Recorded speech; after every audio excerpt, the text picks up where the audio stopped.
Il-lingwa toffrilna divertiment mix-xejn, anke jekk huwa divertiment li jgħinna nħadmu moħħna u nitħarġu fil-ħsieb, ngħidu aħna permezz tal-ħwejjeġ moħġaġa. F'din ir-rukna iltqajna ma' Janika Xkembri Fava li qaltilna xi wħud mill-ħwejjeġ moħġaġa u aħna tantajna naqtawhom. Il-ħaġa moħġaġa hija fera mit-tradizzjoni orali għax tintiret minn fomm mal-ieħor bl-istess mod jew b'xi varjanti. Dan hija logħba bil-kliem biex sempliċiment ngħaddu żmien waqt li propju nilagħbu bil-kliem u nħadmu moħħna biex naqtaw xi jkun hemm mistur wara l-kliem jew it-taqbila li tingħat. Fi kliem Giuseppe Cassar-Pullicino, il-ħaġa moħġaġa tkun magħmula minn sensiela ta' kliem imnebħa aktarx minn xi tixbih fil-ħolqien jew fil-ħajja ta' madwarna. Tasal għandna issa taħt tagħmla ta' taqbila ħafifa u issa ta' mistoqsija li tikx tifhem xi ħaġa li ma tingħatx. Billi din hija tradizzjoni orali m'hemmx struttura waħda fissa, ngħidu aħna hemm ħwejjeġ moħġaġa b'sempliċiment sentenza waħda. Bħal dan l-eżempju li qed jinqeda bil-metafora, jiġifieri t-tixbih ta' ħaġa ma' oħra li l-ewwel tidher li ma tixbaħha xejn u toħloq ambigwità li hija teknika importanti ħafna għal ħaġa moħġaġa. Torri fuq torri bla bibien u bla firrolli li hawnhekk qed tirreferi għal qasba.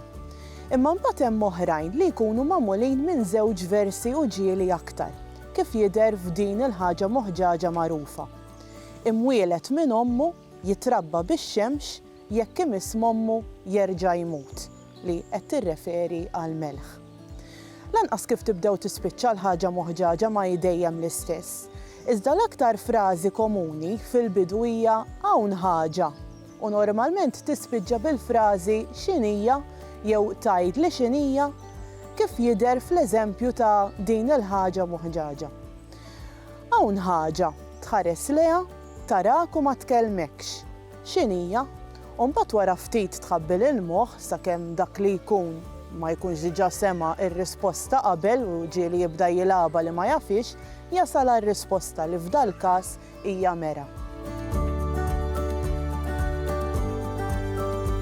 Il-ħwejjeġ moħġaġa huma tradizzjoni kemm lokali u universali tista' tgħid.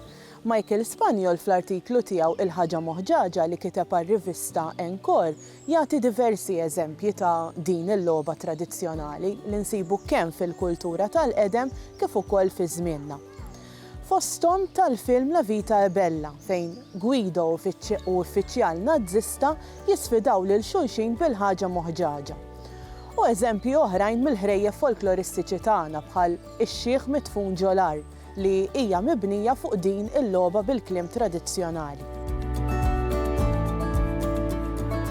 Ħafna mill-ħwejjeġ moħġaġa popolari ġabarhom Giuseppe Cassar-Pullicino fil-ktieb Ħaġa moħġaġa u taħbil il-moħħ ieħor li hu msejjes fuq l-artiklu Towards Analysis of Maltese Riddles fejn jagħti 170 waħda b'134 varjant.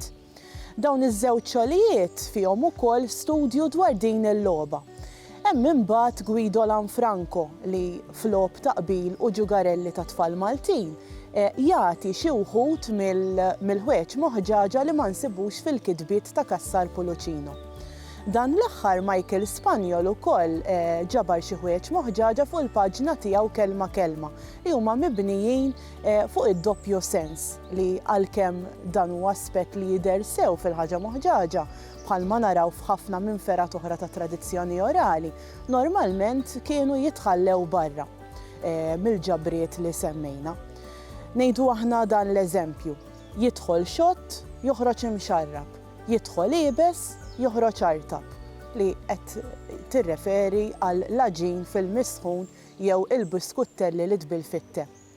L-aktar studji riċenti huma ta' Michela Saliba li fl-2018 fit-teżi tal-baċċellerat tagħha ħaġa moħġaġa analiżi lingwistika u anke fl-2020 fit-teżi tal-Maġisteru hawn ħaġa x'inhija il-ħaġa moħġaġa fit-tagħlim tal-Malti fl-iskel medju sekondarji komplit max-xogħol li jagħmlu riċerkaturi oħra bħal Xtume, Lanfranco u fuq kollox Kassar Puluċino. Il-ħaġa moħġaġa mhijiex ġeneru magħluq, għadek issib nies li jieħdu gost jilagħbu din il-logħba. Naturalment mhux daqskemm kienet popolari fl-imoddi, imma iva l-poplu Malti għadu jilagħba u joħloq oħrajn ġodda. Anka jinkluduha din il-logħba fil-programmi televiżivi u tar-radju ngħidu aħna. U għalhekk turi li din hija logħba li għadha lin-nies għadha tieħu gost tilagħba.